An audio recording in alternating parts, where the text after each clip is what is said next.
What's up everyone, I'm CallumOnToast, and in today's video we finally have the Ultra League Battle of Spice, featuring over 20 of the most insane Ultra League teams ever assembled.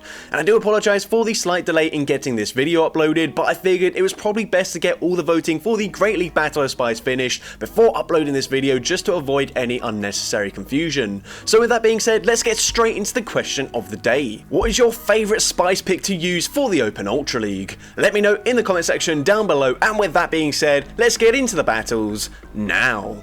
Alright, so going into the first battle, we got a triple shadow, triple counter theme team leading into Obstagoon, which is great for us. These counters dealing huge damage, so the opponent save swaps into Cresselia, but we've got Shadow Ball coverage, and if the opponent doesn't respect the damage here, Shadow Ball gonna do huge damage to the very bulky Cresselia. At this point, we're actually gonna no-shield our Alakazam. Alakazam, incredibly classy, a neutral, non-stab Moonblast nearly takes us out, but we do barely hang on. We make it to a Fire Punch, grabbing a shield from the opponent. They get the Psycho Cut farm down, but honestly, we don't care about switch advantage. We've got 3 counter users, so all Pokemon are going to be pretty good up against the Obstagoon. We come in with our level 51 best buddy boosted Shadow Sudowoodo, just because I assume we're going to take super effective damage from those counters from the Obstagoon as well. We're going to swap out straight away into our Donphan, and we're actually running Trailblaze and Earthquake on the Shadow Donphan, a very spicy combination of moves. We go straight for the Earthquake, and the opponent does respect the damage, unfortunately, but we should be looking pretty good here. We're going to let the move go through. They bait with Disarming Voice, but unfortunately they get the Incinerate farm down, but it doesn't matter. We can go straight for the Meteor Beam, and Meteor Beam is absolutely going to one-shot the Skeledirge. We ramp up our attack with the Meteor Beam as well, and now these counters are dealing even more damage. One more counter takes out the Obstagoon, and we're able to take that game. Into the next game, we got a triple mythical theme team, but typically you might see that in the Open Great League. Not many people like to power up their mythicals for the Ultra League, so it's very cool to see here. Unfortunately, the opponent has a pretty good Pokemon up against our lead. Unfortunately, Shaman not running any flying type moves, and I've got literally no idea if it has any flying type moves, but we're going to swap into Mew, running a very interesting moveset with Ancient Power and possibly Dazzling Gleam as the other charge move. We're also running Snarl as the fast move, so slightly faster energy generation than the typical Shadow Claw, but obviously not dealing anywhere near as much damage. The opponent going to go for another Sludge Bomb here, so probably not running Frenzy Plant, otherwise I can't see why they wouldn't throw it. Here we're going to go for another Ancient Power. Ancient Power grabs the final shield from the Venusaur. They do get a very nice farm down. We're going to come in with our Victini, and we already know that they're probably not running Frenzy Plant, so we let the move go through. It is a Sludge Bomb. We're going to go for a full Quick Attack farm down, but unfortunately they make it to another charge move. This Venusaur is causing so many issues for our team, but the opponent swaps out there for some reason into Clefable, running Charm. We go straight for a V-Create, dealing huge damage to Clefable. We go for a second V-Create, takes out the Clefable, two-shotting it, and they've got a Swampert in the back, so not very good play by the opponent there, but we can go straight for whatever grass move that was. I've literally got no idea, but we're able to maybe magically farm down the Venusaur and take that game. Sorry, I've literally got no idea what move Shaman has. I believe it's got like a signature move as well, which I can't for the life of me remember the name. But into the next battle, we see Crustle into Skeledirge, and this is a bit of an awkward matchup here. They bait us with the Disarming Voice, which means they will be able to make it to a Shadow Ball before we fully farm them down. And unfortunately, we're going to end up losing the one-shield scenario as a Rock-type Pokemon. Obviously, we are part Bug, so we are taking neutral damage from those Incinerates, but still, that's not ideal for us. The opponent's now going to come in with Pidgeot, and we're just going to take the move here. It's very likely that they just go for a Feather Dance to debuff our attack. So we know that we're now going to swap into our Kling Clang here. Probably just going to be another Feather Dance, so absolutely fine with us. They're going to debuff our attack by 2 more stages. We don't care. We're running Zap Cannon, and this is still going to do absolutely huge damage to the Pidgeot. And here we're actually going to stop attacking. It looks like the opponent's also stopped. Nope, they're going to fire off a charge move here. They go for another Feather Dance for some reason. I don't know why. And now they can swap back into the Skeledirge. We were just waiting at our switch clock here so that we wouldn't give the opponent any extra farm. We can now swap back into Garbodor, hopefully Body Slam KOs, but it is double resisted, and it barely doesn't take them out there, and even 2 more infestations don't take out the Skeledirge there. They go for a Shadow Ball, and we finally get rid of the Skeledirge, and the opponent's going to come in with a Shadow Star Raptor. We're going straight for the Gunk Shot here. It's going to do huge damage. It one-shots the Star Raptor, and the opponent just concedes the match there. Into the next game, we've got a Golurk into a Skuntank. So Golurk, not a Pokemon you see typically in the Ultra League. You do see it a fair bit in certain limited Great League metas, but certainly not in the open Ultra League. Here we're going to farm to the back-to-back Shadow Punches, throwing on the CMP tie with the next Crunch from this Skuntank. Shadow Punch grabs the shield, and honestly, we probably can live a Crunch. It's still going to do huge damage here, but we do just barely live that. We can get the Mudslap farm down, even with a debuff there, but unfortunately, for some reason, we don't get off the charge move, which is really annoying. But we're going to come in with our Dugong. The opponent instantly swaps into Drifblim, which is a very strange decision there. They didn't even wait to see what we came in with, and unfortunately for the opponent, it doesn't really matter which Pokemon we run here, because both Pokemon in the back are going to do very well up against Drifblim. We go for the Icy Wind first, grabbing a shield. Now we can go for a second Icy Wind here. Icy Wind will nearly KO. It puts them into farm down range. They do make it to a last second charge move, but we're happy to let this move go through. It's only an Icy Wind, which is double resisted. Absolutely fine with us. We're now going to go for another Icy Wind. We are debuffed ourselves, so that doesn't do an awful lot of damage, but the opponent has to throw a charge move here to get rid of us, and even then, this might not KO. It doesn't quite take us out there. We make it to yet another Icy Wind, and this just guarantees the win here, because they're just not going to be able to deal enough damage up against our Electros in the back, so we can safely no shield the first charge move here. They go for the Moonblast, and even though that is neutral damage, stab damage as well, it doesn't even do half our health. We go for Liquidation, taking out Clefable, and we're able to take that game. So going into the next battle, we got Porygon Z into Cresselia, so not an amazing matchup for us, but we can outpace them to the Tri-Attacks here. So we're going to go for the first one, throwing just before they make it to a charge move. Tri-Attack goes unshielded, but it drops their defense and their attack. So now we can tank this a little bit more comfortably, but still a Future Sight does huge damage there. We're going to try and commit to the Zap Cannon, but the opponent makes it to another charge move. Just going to be a Grass Knot there, and now we actually farm to 100 energy. We're going straight for the Zap Cannon this time, dealing huge damage. It puts them into lock-on farm down range, and the opponent's going to come in with a Skeleturge. So unfortunately, this Tri-Attack is going to be double resisted. It's really not going to do much damage, but it does once again get the attack and defense drop, which is pretty huge for us, because Kingler isn't a very bulky Pokemon. You're about to see that Disarming Voice, even neutral non-stab, does quite a lot of damage there. They come in with Greninja. We're running X-Scissor. We grab a shield from the opponent, and then we swap into our Vikavolt to catch the charge move. They actually went for Hydro Cannon there, which is quite unexpected, since we were, of course, a water type with our Kingler there, but maybe the opponent anticipating a swap, or just not knowing what charge move to throw. Either way, it doesn't matter. It worked out for the opponent. They're now going to go for a Night Sash. We can go for one extra Mud Shot, go for the X-Scissor. This will be enough damage to KO the Greninja, and now we should be able to make it to a Crab Hammer in time, throwing on the CMP tie, which we do very easily win, and a Crab Hammer going to be taking out the Skeleturge, and we take that game.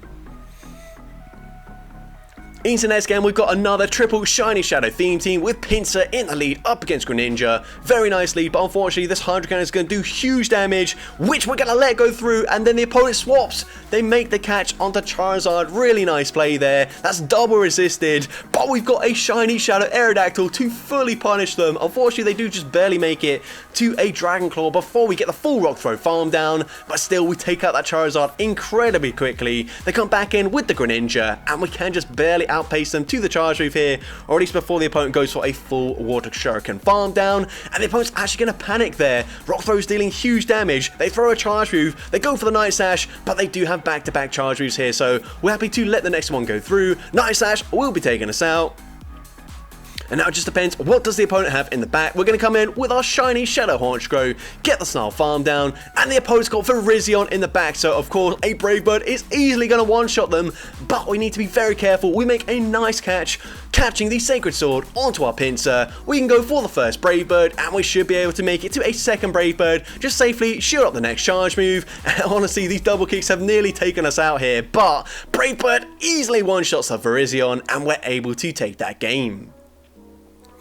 Into the next game, we've got Attack from Deoxys into Giratina, an awful lead matchup, so we're going to Save Swap into our Shadow Sand Slash. The opponent not swapping out straight away. We can go for a Night Sash, and Night Sash is going to deal super effective damage, doesn't deal too much there, and now the opponent swaps into their Swampert, so we're going to go for a Scorching Sands. Scorching Sands, if they no shield, is going to do some decent damage there. Unfortunately, the opponent does use their shield, Honestly, I don't see a lot of play for our team here. I'm not sure what we're going to do. We're actually going to go for a Night Sash here, and if the opponent hasn't been counting, they might double shield the Swampert, and they do double shield, and we get the attack boost with our Night Sash as well, which is absolutely huge, because before Scorching Sand certainly wouldn't KO, but now with the boost to our attack, this might just take out the Swampert, and it does take them out there. They come back in with the Giratina.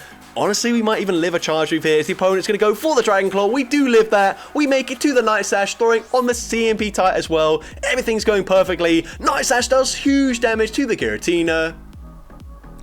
We can now let the Dragon Claw go through. Gonna come in with our Shadow Nidoking, get the full Poison Jab farm down, and the opponent's got Electros in the back, so Nidoking could have easily handled that, but we've got Attack from Deoxys. Might as well go for a Psycho Boost, taking out the Electros with the one shot, and we're able to take that game.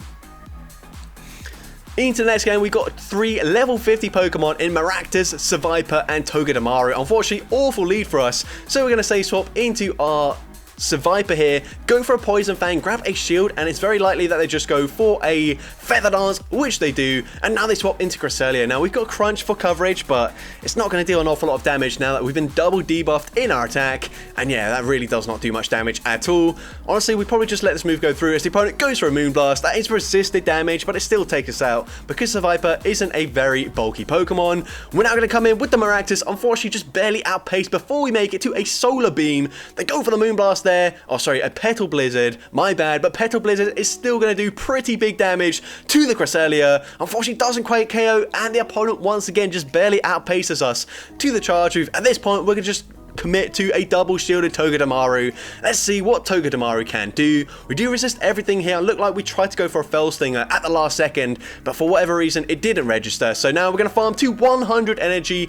Now we can go for the Fell Stinger. This will permanently boost our attack here. Of course, Pidgeot does have the ability to debuff it once again. The opponent comes in with a Shadow Sneasler, and this is quite an unnecessary bait, which the opponent calls there.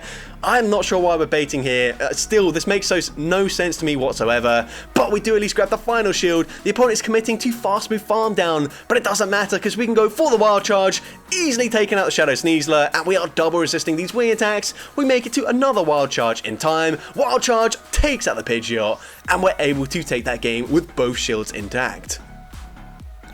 Into the next game, we've got Ursaring into a Sandslash, so pretty good lead for us. The opponent's going to say swap into Poliwrath. Honestly, we don't have a great response because Unpheasant is probably running Steel Wing because it did get a buff this season, which means unfortunately they are resisting our fast move damage here. And of course, Icy Wind going to do a lot of damage, going to debuff our attack as well. We can go for a Sky Attack though, so we're going to throw on the CMP tie. Very good timing, and also knowledge knowing that we do win the CMP tie up against this Shadow Poliwrath. We're now going to shield up the next Icy Wind. We can overfarm here. Honestly, probably try and farm as much as possible, throw it as late as possible, and give them very little farm down with their Sandslash here. But the opponent comes in with a Skeledirge, so that's fine with us. We can come in with our Stoutland. Licks are dealing super effective damage. Unfortunately, not running Crunch here, which I think we can run, but doesn't matter. Wild Charge still going to do big damage. The opponent swaps back into their Alolan Sandslash. We can very easily tank an Ice Punch here, and honestly we might just commit to a full counter farm down. If they make it to a charge move, we don't care because we can just lick farm them down with our Stoutland, and we will be able to get the lick farm down before they make it to another charge move, and we can farm to the back-to-back Wild Charges here. The first one is going to do huge damage to the Skeledirge, and the second one, winning the CMP tie, will be enough damage to easily take out the Skeledirge, and we're able to take that game. Into the next game, we've got another triple shiny Shadow theme team. This looks more like a Master League team that you might run, but here we're going to swap, catch the move onto our shiny Shadow Metagross. Very nice. Dragon Claw is going to be resisted. Honestly, that Salamence doesn't have an awful lot of play there. It's not going to make it to a charge move unless we see something like a Swampert in the back that is dealing double resisted fast move damage. But here we're going to shield up the Crunch from the Drapion, and we're going to throw on the CMP tie with the next Crunch. Meteor Mash, going to grab a shield from the opponent. Honestly, we probably need to shield this up. We've got another Psychic type in the form of Mewtwo, so we do shield that up. Probably once again going to throw on the CMP tie, and we do exactly that. So really nice play so far. We go for the Meteor Mash, grabbing both shields from the opponent. The opponent is going to go for the Crunch, taking out the Metagross. We come in with our shiny Shadow Mewtwo. We swap, we catch the move perfectly onto our Salamence there. Crunch will be taking us out. We can now go and overfarm to back-to-back Side Strikes. The opponent swaps back into Dragonite. We don't panic. We don't throw the charge move. and the opponent's got, I believe that was a Tentacruel in the back, so Side Strike nearly takes them out. We're going to farm to the back-to-back Side Strikes here. This one will easily take out the Tentacruel, and then a Side Strike, even resisted up against the Drapion, is easily going to be enough damage here. We can actually undercharge it a bit, and it still takes out the Drapion, and we take that game. And into the next game, we've got a triple poison and fighting type theme team here as we lead with Toxicroak into Annihilate. They're actually only going to farm to a Night Sash, but they end up getting the boost. So I was thinking there, what's the point in throwing there? But obviously, to get the boost, that's why. Because now, unfortunately, because we've let that damage go through, if they want to, they can probably double shield our aerial aces, and they can probably just fully counter farm us down, which is certainly not ideal. But we do end up winning the CMP tie.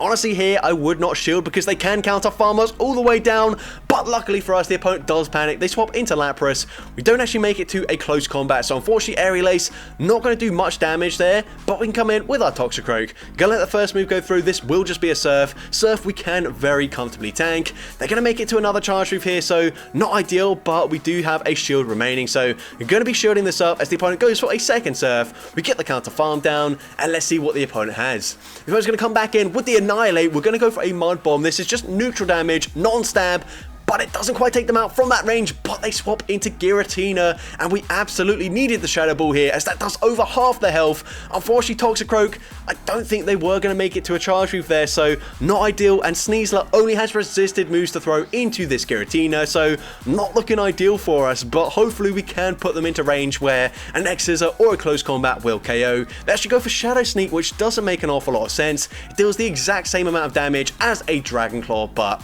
maybe they're running Shadow Sneak and Ancient Power, I'm not sure. But either way, we're going to go straight for the close combat. Close combat does barely take them out, and we can Poison Jab, farm down the Annihilate, and take that game.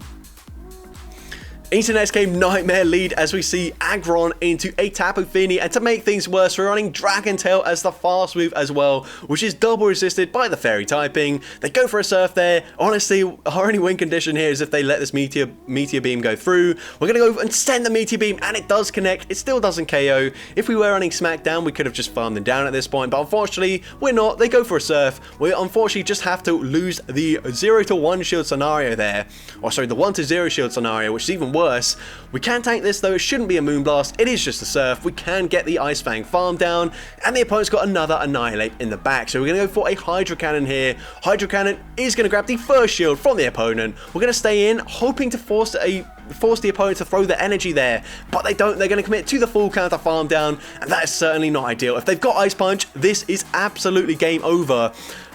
But the opponent goes for a close combat, and that allows us to make it to an Earth Power. And Earth Power now with the debuff defense will easily take out the Annihilate. And the opponent's got a Gengar in the back, and the opponent has only reached a Shadow Punch, I believe this is. So Shadow Punch will not KO. We're going to go for the BM Outrage. Of course, Earth Power would easily KO, but so will an Outrage. We're able to take out the Gengar and take that game.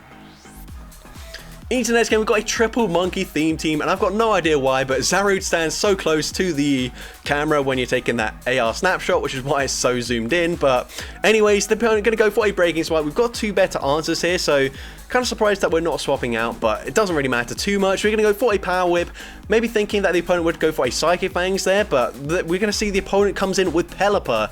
Now, this isn't great for our Annihilate, but we go for a Night Sash, and we get a boost, and as well, we are keeping Pelipper away from our Infernape in the back, which is pretty huge for us, because Pelipper is a very hard counter. But we're now going to go for a second Night Sash. Honestly, probably should have overfarmed a little bit more, faking like we had a Shadow Ball loaded, because we might have grabbed both shields there, but the opponent will go for a Weather Ball. They still don't quite take us out. We actually get the full counter farm down. I think just blind throw an Ice Punch, which we do, but unfortunately the opponent comes in with Jellicent, so quite a nice play by the opponent there. They're now going to come back in with the Steelix. We are going to let this move go through, probably then swap into our Infernape, and that's exactly what we're going to go for here. The opponent will make it to a charge move, but we can tank this, even if it is a Psychic Fangs. It's certainly not an Earthquake yet. They go for a Breaking Swipe. They do debuff our attack, but Honestly, these moves are resisted anyway, so not going to make too much of a difference here. We go for the Blast Burn. That actually does some sizable damage considering we are debuffed and it is resisted, but we go for Blast Burn number 2, getting them very low, and the opponent still has to throw a charge move to get rid of us. And at this point, they are in Vine Whip farm down range. They go for the Surf there, but I think it's game over. All we have to do is shield up the charge move. No, we're going to no shield. It's the Shadow Ball that nearly KOs, but we can still get the Vine Whip farm down, and we're able to take that game. Into next game, we've got Staraptor into a Flygon, so pretty good lead matchup for us unless they are running Stone Edge. We're going to no shield here, and the opponent is going to full send the Stone Edge, one-shotting Staraptor. Okay, I did not expect that. And yeah, now it's looking really bad for us. We're going to shield up as they could go for another Stone Edge, which they do. Really, like, fair play to the opponent for running Stone Edge there. Certainly caught us off guard. We're now going to go for a Dazzling Gleam into this Cobalion, and we are going to make it to a Bug Buzz, which is quite nice for us. Obviously, it is double resisted, but the opponent going to use their shield. We get the defense drop as well, which is pretty huge for us. We're now going to come in with our Kingler, running Bubble this time, so dealing some decent fast move damage, although they will make it to another charge move already. Sacred Sword nearly KOs. We have to throw a charge move here to get rid of them, otherwise they could have just double kick farmed us down there, but we take out the Cobalion. And the opponent here is going to come in with a Giratina, so unfortunately not looking too good for us, but they are running Dragon Breath, so that's pretty huge. The opponent swaps into Flygon. We can overfarm slightly, but we've already been hit by a Stone Edge. We don't want to overfarm too much. We take out the Flygon there, and we're just going to go and full send the Dazzling Gleam. Is the opponent going to call this? Dazzling Gleam one-shots the Giratina. They called the bait there, and we're able to one-shot them and take that game, despite getting nuked with the Stone Edge right at the start of the battle. But into the next game, we're going to see a Shadow Dragonite, and by the way, this is another basically 3v1 with 2 sacrificial Pokemon, and by the way, this isn't the same trainer that submitted the Ariados battle in the Great League before anyone mentions it, but here we can see the opponent swaps into Cresselia, and this is a pretty easy catch for us to make onto our shiny Nidorina.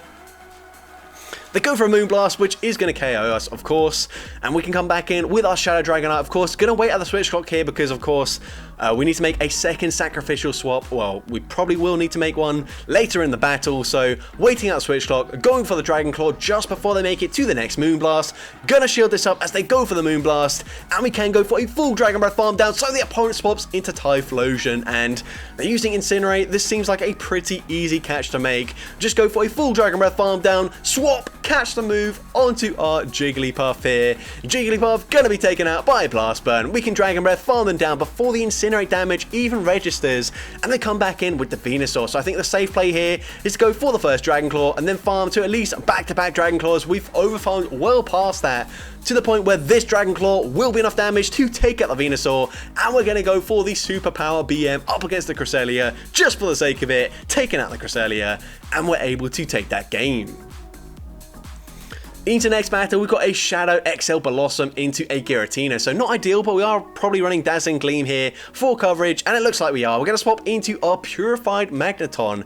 The opponent ends up throwing on alignment. They're giving us a Volt Switch in for free. They go for a Shadow Sneak. We do live that barely. We make it to a Magnet Bomb, and this isn't going to do too much damage since we are non-Shadow, but it does some respectable damage there, and once again, really bad timing by the opponent allows us to sneak a full Volt Switch in for free, and that allows us to make it to another Magnet Bomb there. They do let that go through, and I'm actually thinking now it might be Giratina Double Charm, which is why they're staying in, but we're going to come in, try and go for a farm down. Unfortunately, it doesn't look like we're going to make it, so we end up throwing the Leaf Blade, taking out the Giratina, and it's not Double Charm. They've got a Alolan Sandslash in the back, so we're going to go for a Leaf Blade. It is resisted. Honestly, we just needed the damage to land, because now we can probably just go straight for the Mirror Shots in this matchup here, and still going to grab a shield. Mirror Shot does grab the first shield from the opponent. They're going to go for one Shadow Claw, go for the Ice Punch, I believe that was, which is much better timing from the opponent this time, but we can now go for another Mirror Shot, grabbing both shields from the opponent.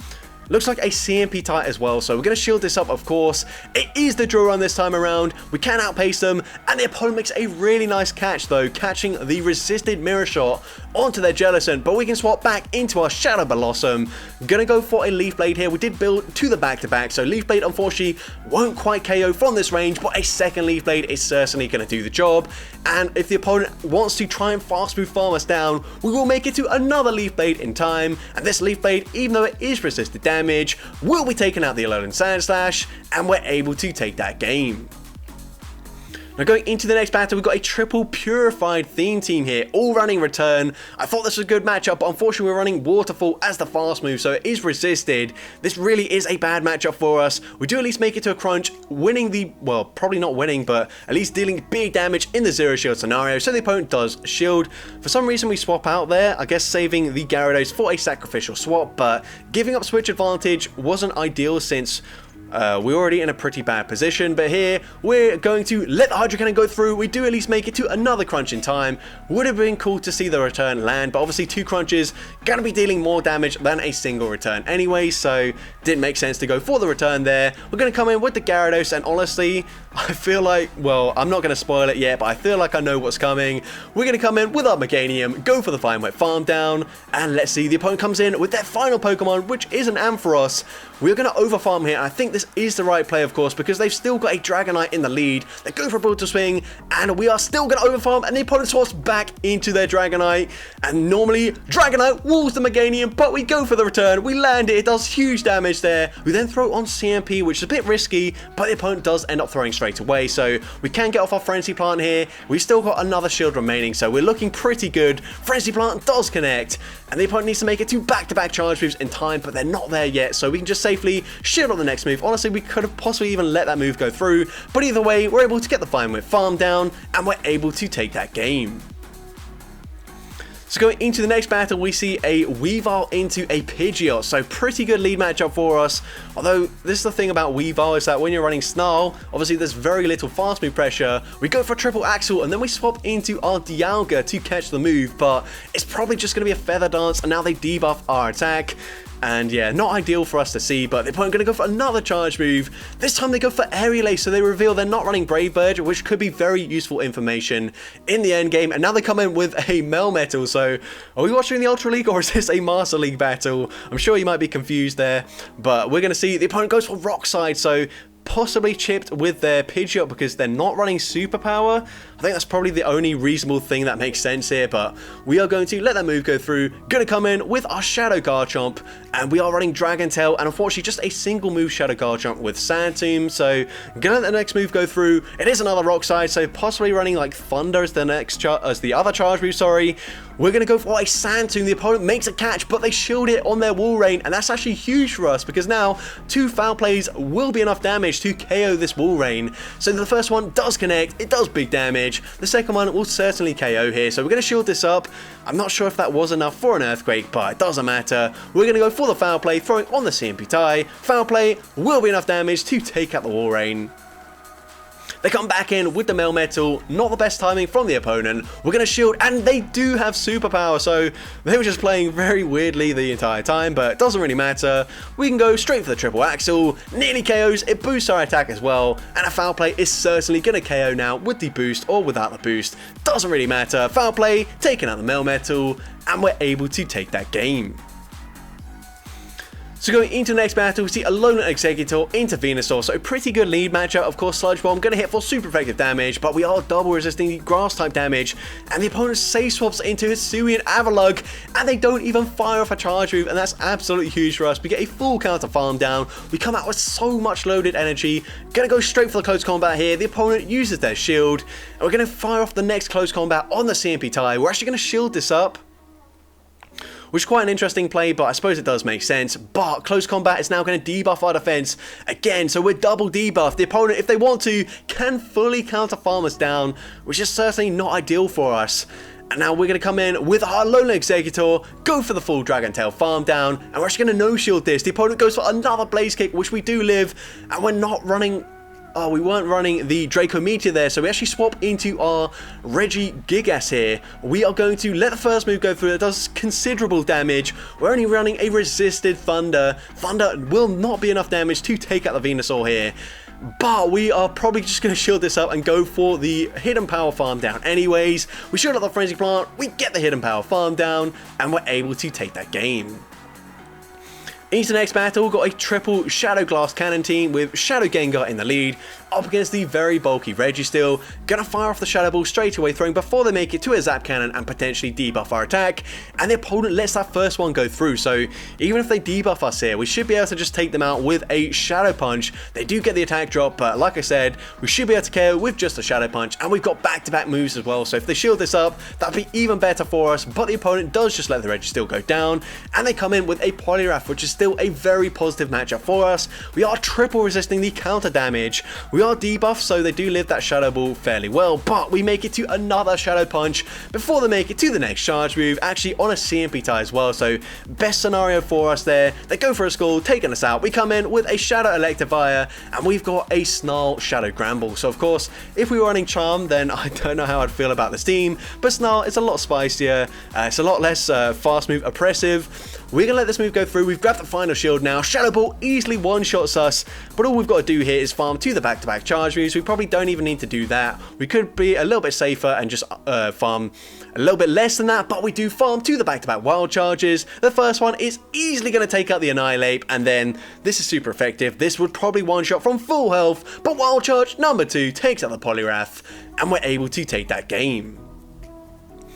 Into next battle, we've got a Kanto Golem into a Pidgeot, so an amazing lead, assuming we are running Rock Throw and not like Mud Slap or the Legacy Mud Shot, which is, by the way, an unobtainable Legacy move. So if you do have a Mud Shot Golem or a Mud Shot Graveler, that's a really cool Pokemon. The opponent's going to go and full send a Shadow Ball, which means now this is just going to be Disarming Voice, which we can live, so we don't need to double shield here. We can commit to the full Rock Throw farm down. And let's see what the opponent comes in with. They come in with an Annihilate, so we're going straight for the Earthquake here. Earthquake gonna go unshielded by the opponent. And I believe this is just game over now. We can just let this move go through if we want to. Either way, actually we're going to shield it up anyways. It is the Shadow Ball, and I guess that makes sense because they've only got a Pidgeot. They can only deal resisted damage in this matchup now. We go for a Body Slam. Body Slam does some decent damage there, and they're going to have to start shielding at some point. So we go for Body Slam number 2. They do use their first shield. They're probably just going to go for a Feather Dance here. So that's fine with us. Feather Dance does not do much damage at all. They need to Brave Bird to KO, but if they do that, we can very easily Rock Throw farm them down. They're actually going to go for another Feather Dance. So we're going to bank 2 Body Slams here, actually farming to 100 energy. Then we swap into our Arbor Lever here, basically just forcing the opponent to waste more of their energy. They go for another Feather Dance. They need to go for the Brave Birds here, otherwise it's going to be game over. Feather Dance once again coming through. We're going to make it to a Trailblaze here, and we are quad debuffed here. But we're going to grab the final shield from the opponent. We can come in with either Pokemon. I would have liked to see us go for the BM Bulldoze, but either way, Body Slam takes out the Pidgeot, and we're able to take that game. And into the next battle, we see Poliwrath in the lead up against our Quaquaval. So, battle of the fighting and water type Pokemon. We're going to go straight for an Aerial Ace here. Aerial Ace is going to hit for super effective damage. The opponent no shields the first move here. We can tank whatever they throw because presumably it's not going to be a dynamic punch. So, it is resisted damage, but they've actually done more damage than we've dealt. And we've been dealing only super effective damage, which is pretty crazy. We're now going to come in with our Meowscarada, shield up the first move as they go for another Icy Wind. They're going to go for the farm. Oh, we're going to go for the farm down, and the opponent comes in with a Tapu Fini. So if they're coming in with Tapu Fini, what on earth do they have in the pack? We're going to go and grab the final shield from the opponent. The opponent's going to try and swap and catch a move onto Giratina, but not knowing the counts there has cost them, because now we can go for a Night Sash. Night Sash gets the boost, which is huge for us because we were actually debuffed before that. So now we're single stage buffed. That Night Sash does huge damage, and at this point we can actually just let this move go through. That doesn't quite take us out, so we swap into our Titan. Gonna go for the Ice Shard farm down. They do make it to another charge move, but this is not going to do as much damage as a Surf or a Moonblast from the Tapu Fini. And now we're just going to go straight for the Body Slam here. Body Slam also not going to do that much damage. It is non-stab. Honestly, I think Avalanche probably does a little bit more in this matchup, so we might see us go for an Avalanche to take out the Tapu Fini. Gonna shield, play it safe. They make it to another charge move, but this will just be a Surf, which we can live. And then we do go for the Avalanche. It will do more damage than the Body Slam. Avalanche doesn't actually KO, but we can swap into our Meowscarada, get the Leafage farm down, and we're able to take that game. And into the final battle, we're going to see a triple Galarian Bird theme team, but I think we are just running single move Galarian birds, so they are very expensive investments, so I do kind of understand that, but would have been cool to see some Brave Birds landing in this battle. But either way, gonna go for an Ancient Power there. Ancient Power grabs a shield from the opponent. We're actually gonna shield this up, I'm not so sure about that, but the opponent goes for a Night Slash bait as well, so we actually could have lived that, but I think this might just be another Night Slash here. It is the Night Slash, so we do live this one. We do throw an alignment there. Well, should have gone for one extra wing attack. We go for the Ancient Power. Unfortunately, no boost so far, but we make it to another Ancient Power before they get the full farm down, which is pretty huge. Ancient Power gets them very low.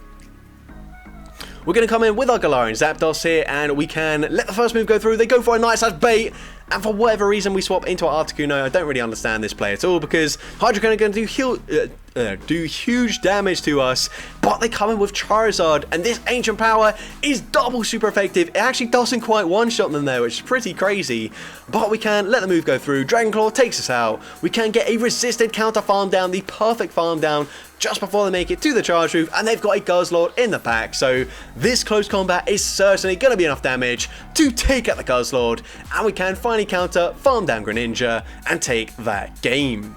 So that's going to be it for today's video. If you did enjoy it, please make sure you leave a like, leave a comment letting me know, and as well, don't forget to respond to the question of the day if you haven't done so already. And if you want to see more content like this in the future, make sure you hit that subscribe button and turn on post notifications. That way you'll be notified whenever I upload a new video. But with that being said, thank you all so much for watching today's video, and I hope you have a great rest of your day.